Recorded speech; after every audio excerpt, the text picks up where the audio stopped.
तब जो है ये बिना बिजली का बज रहा है जी। ये पहले के ज़माने में जब बिजली नहीं थी तब की ये बने हुए हैं और बिना बिजली का ये बजता है।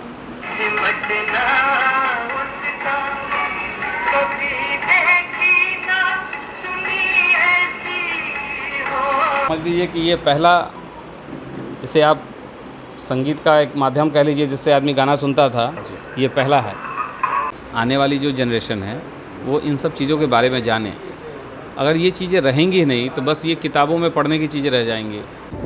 पाप कर्म करने वाले तथा मूर्ख और नीच प्रवृत्ति वाले लोग जिनका ज्ञान अगर हमारे शहर के चाहे जो बाहर के भी हैं, जिन्हें भी इस संगीत को सुनने की इच्छा है, वो कभी भी हमारे पास आकर के इस संगीत को सुन सकते हैं। उनका कभी भी स्वागत है। नमस्कार, स्वागत है आपका संजीवनीसमाचार.com में। मैं गणपत आर्यन। हर व्यक्ति का अपना अपना शौक़ होता है, हर व्यक्ति का एक सब्जेक्ट में खास लगाव होता है।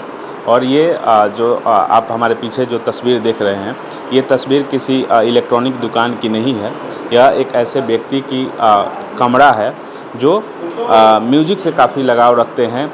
हमारे साथ ये अविनाश फैशन जी हैं, जो म्यूजिक से इनका काफ़ी लगाव है और म्यूजिक की जब से शुरुआत हुई है उसके जितने भी उपकरण हैं उसको इन्होंने संग्रहण किया है और उसका अभी तक जितने भी उपकरण है वो अभी भी जो रनिंग स्टेज में है। हम इनसे बातचीत करेंगे। ये आपकी कब से जो कलेक्शन है म्यूजिक के, ये जितने भी उपकरण हैं, ये कब से आप कर रहे हैं? ये तकरीबन मेरा 25 सालों का संग्रह है और पिछले 25 सालों से मैं भारत के कोने कोने से इन चीज़ों को मैंने संग्रह किया है और थोड़े थोड़े करके एक बहुत बड़ा संग्रह बन गया है। ये जितने भी उपकरण है, जी हाँ। ये इसको संग्रहण करने में कितने समय लगे आपको? देखिए, समय काफ़ी लगा है लेकिन फिर भी 25 साल तो लगे ही हैं और भारत के कोने कोने से मैंने इनको एक एक करके लाया है। मतलब कहाँ से ये सब जो मशीन जो है? ज़्यादातर तो दिल्ली, कलकत्ता, पुणे, बड़े शहरों से ही लाया मैंने इसको। उन्हें जो पहले के शौकीन लोग थे उनके पास पड़ा हुआ था, कभी ओलेक्स के माध्यम से, कभी फेसबुक के माध्यम से, जैसे पता चलता था मैं वहाँ से जाता था, लेकर के आता था। ये मतलब जितने भी मशीन आपके पास अवेलेबल है सभी अभी रनिंग स्टेज में? सारे रनिंग स्टेज में हैं और जितने भी फॉर्मेट में संगीत बना है सारे फॉर्मेट है मेरे पास। रिकॉर्ड से लेकर के पेन ड्राइव तकरीबन 6 फॉर्मेट में संगीत बना है अभी तक और सारे फॉर्मेट हैं हमारे पास। एक बार ये थोड़ा सा मशीन के बारे में बता दीजिए, कौन सा क्या मशीन है? देखिए, ये एलपी रिकॉर्ड्स है जी। पहले के ज़माने में रिकॉर्ड के ही माध्यम से लोगों का मनोरंजन होता था और रिकॉर्ड ही एक ऐसा साधन था जिससे आदमी गाना सुनता था। ये मतलब अभी का सबसे लेटेस्ट है? रिकॉर्ड का ये सबसे लेटेस्ट वर्जन है। इसके बाद से कैसेट की उत्पत्ति हुई, कैसेट के बाद सीडी आया, सीडी के बाद से डीवीडी आया, पेन ड्राइव आया। अब तो खैर ऑनलाइन का ज़माना है, केवल बोलने से ही गाना बजने लगता है। लेकिन जो मज़ा रिकॉर्ड में था वो शायद कभी किसी फॉर्मेट में नहीं रहा। ये इतनी सारी जो ये कैसेट्स आपने रखा है जी, ये सभी मतलब कितने दिन लगे इसको करने में जो है? काफ़ी लंबा समय लगा। ये एक दिन में नहीं हुआ है। ये थोड़े थोड़े करके, जैसे चिड़िया कोई घोंसला बनाती है वैसे ही तिनका तिनका करके ये मैंने इतना बड़ा कलेक्शन बनाया है।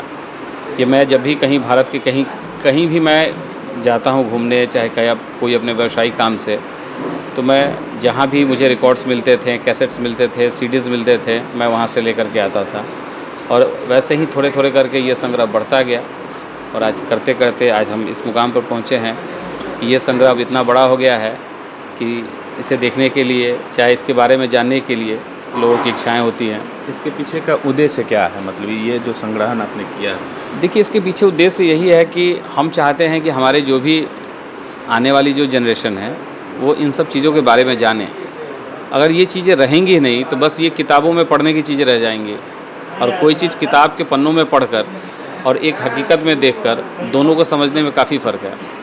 हम यही चाहते हैं कि इन सब चीज़ों को लोग हकीकत में बजते हुए देखें, ना कि किताबों में पढ़ते हुए। मेरा यही मकसद है कि बस बच्चे इसके बारे में जाने कि हाँ, संगीत ऐसे भी पहले बजता था। आज तो बच्चे बस जानते हैं कि हमने बोला और वो टीवी पे चलने लगा, लेकिन पहले हर फिल्मों के अलग रिकॉर्ड्स होते थे, उसमें थोड़े गाने होते थे, बड़ी मुश्किल से उसको लोग खरीदते थे, काफ़ी महंगे होते थे, तब जा कर के कहीं 2 गाने बजते थे। अच्छा, इसके पहले जो आपने स्टेप वाइज जो बताया था कि ये पहले आया उसके बाद जी। पहले आया, तो हम चाहेंगे एक बार उसको थोड़ा सा रिपीट कर दीजिए। ज़रूर।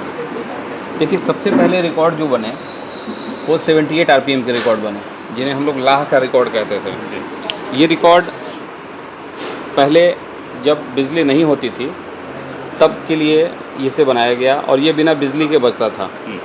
इसकी मशीनें अलग होती थी जिसे चाबी देने के बाद चलता था। इस रिकॉर्ड के बाद ये बड़े वाले रिकॉर्ड आए, इसे एलपी रिकॉर्ड कहते हैं।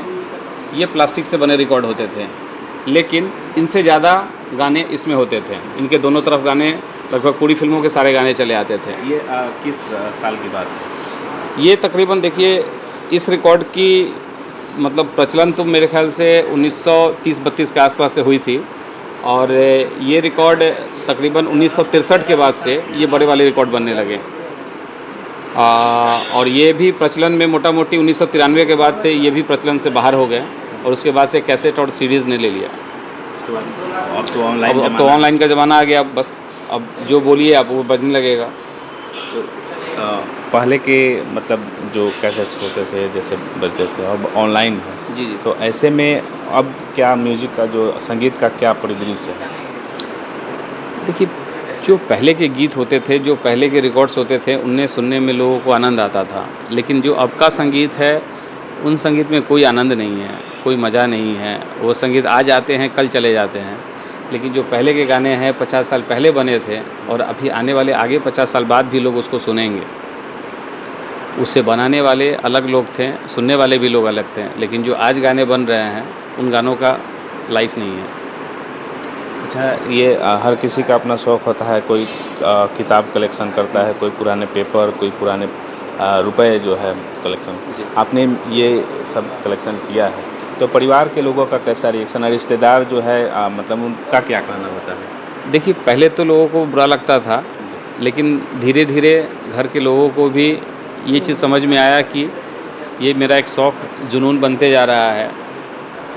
धीरे धीरे घर के लोगों का भी सहयोग मिला, और आज ये सहयोग ही है कि आज थोड़ा करते करते आज हमारे पास इतने रिकॉर्ड हो गए।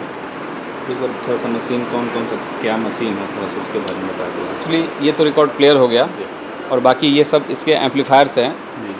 ये प्लेयर सभी एम्पलीफायर्स में नहीं चलते हैं। जो पुराने एम्पलीफायर्स होते हैं ये उसी में चलेगा, और बाकी जो आज के जो प्लेयर्स हैं, जैसे अब तो ये सीडी प्लेयर है, ये कैसेट प्लेयर है, ये भी जो है प्रचलन में अब ख़त्म हो गए हैं, लेकिन आज भी हमारे यहाँ ये बजते हालत में आपको मिलेगा। इसके बारे में ये भी रिकॉर्ड प्लेयर है।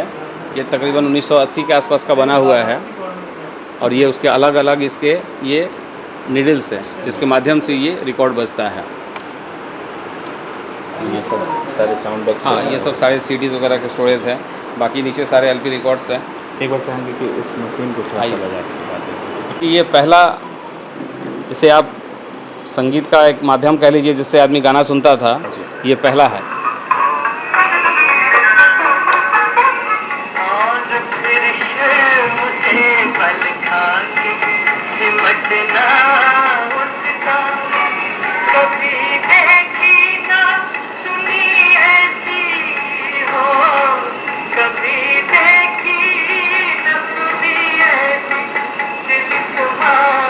ये मतलब पहले के ज़माने में जब बिजली नहीं हुआ करती थी तब जो है ये बिना बिजली का बज रहा है जी। ये पहले के ज़माने में जब बिजली नहीं थी तब की ये बने हुए हैं, और बिना बिजली का ये बजता है। उसके बाद इसके अपडेटेड जो है हाँ, इसके बाद ये अपग्रेड होते गए, फिर बिजली वाला आया, फिर कैसेट आया, फिर सीडी आया, और ऐसे ही आगे बढ़ता गया। अब जो है डिजिटल युग अब डिजिटल युग आ गया है। अब तो पेन ड्राइव में और केवल बोलने से ही गाने शुरू हो जाते हैं। बस इस संग्रह को हम यही चाहेंगे कि बस इसको जितना दिन तक हम रख पाएँ, आने वाली पीढ़ी इसको देखे, उसे अच्छा लगे। तो बहुत धन्यवाद कि मेरे कलेक्शन को लोगों तक पहुँचाएँ। धन्यवाद।